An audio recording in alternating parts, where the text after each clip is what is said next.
नमस्कार प्यारे बच्चों, हम चैप्टर नंबर 4 देख रहे हैं आज, द्विघात समीकरण क्वाड्रेटिक इक्वेशन।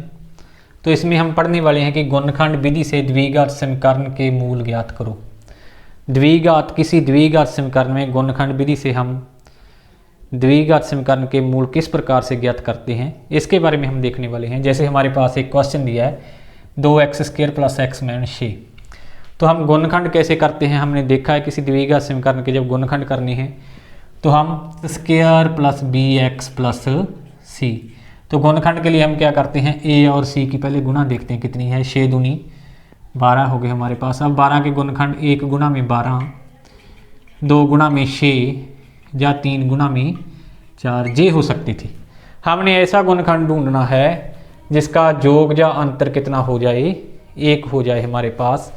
तो हमें पता है 4 और 3 का अंतर 1 है, तो हमें क्या चाहिए, योग या अंतर 1 x है क्योंकि। तो 1 के लिए हमने इसको कैसे तोड़ के लिख लिया, इसको कैसे ब्रेक करके लिख लिया, 4x - 3x। इस x को हमने लिख लिया 4x - 3x। 2x के रेजिटिज इसको हमने लिख लिया 4x - 3x - 6 = 0।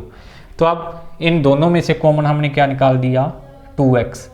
जब 2x कॉमन चला गया, 2x तो जहाँ पर क्या रह गया x, और जहाँ पर क्या रह गया 2। और इन दोनों में से क्या कॉमन निकाल दिया, -3x - 6 में से -3, जहाँ पर फिर से x और +2, x + 2 x + 2। अब इस सारे में से x + 2 कॉमन निकाल दिया, जहाँ पर क्या रह गया 2x, जहाँ पर क्या रह गया -3। इसके दो गुणनखंड आ जाते हैं हमारे पास, x + 2 और 2x - 3 = 0। अब क्या हो सकता है, या तो हो सकता है x + 2 = 0 हो, या हो सकता है 2x - 3 = 0 हो। यदि x + 2 = 0 हो तो x कितना आ जाता है, -2। और यदि 2x - 3 = 0 हो तो 2x = 3 और x बराबर क्या आ जाता है, 3/2। तो इस द्विघात समीकरण के मूल क्या है हमारे पास, एक तो है -2 और दूसरा क्या है 3/2। यही आंसर है हमारा इसका। तो गुणनखंड विधि से यदि हमने मूल ज्ञात करने हैं तो हम इस प्रकार से करेंगे। दूसरा है हमारे पास, किसी द्विघात समीकरण में मूलों का अस्तित्व किस प्रकार का रहता है, यह हम किस प्रकार से ज्ञात कर सकते हैं। मूलों का अस्तित्व मीन्स मूल जैसे जहाँ पर क्या होंगे, दोनों अलग अलग होंगे। क्या मूल दोनों असमान होंगे, या दोनों मूल जैसे -2 आ गया -2 आ जाता समान होंगे, या मूल हम ज्ञात ही नहीं कर सकते, मूलों का कोई अस्तित्व नहीं होगा। मूलों की प्रकृति में हम मूलों का अस्तित्व है या नहीं है, हम इसके बारे में पढ़ने वाले हैं।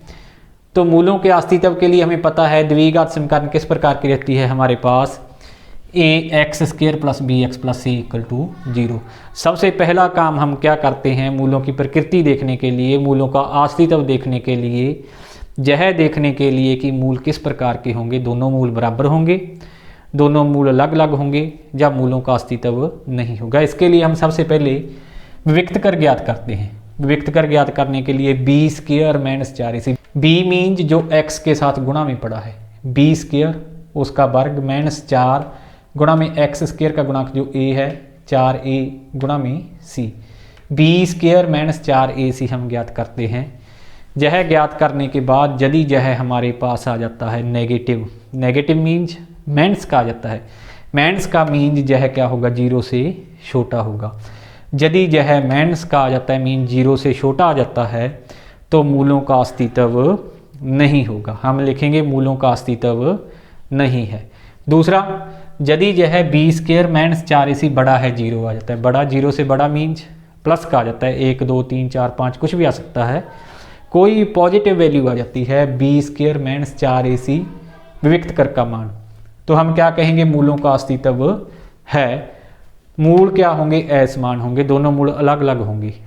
जैसे इसमें आया था हमारे पास, एक मूल -2 था, एक क्या था 3/2, तो दोनों मूल क्या होंगे, असमान होंगे।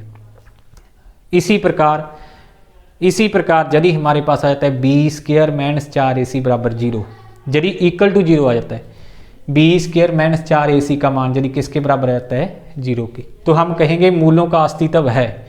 मूलों का अस्तित्व तो है, लेकिन कैसे मूल होंगे, समान मूल होंगे। समान मूल मीन्स जैसे यह मूल -2 था तो दूसरा भी कितना होता, यदि -2 होता तो हम क्या कहते, समान मूल हैं, दोनों मूल क्या होंगे, एक ही मान होगा दोनों मूलों का।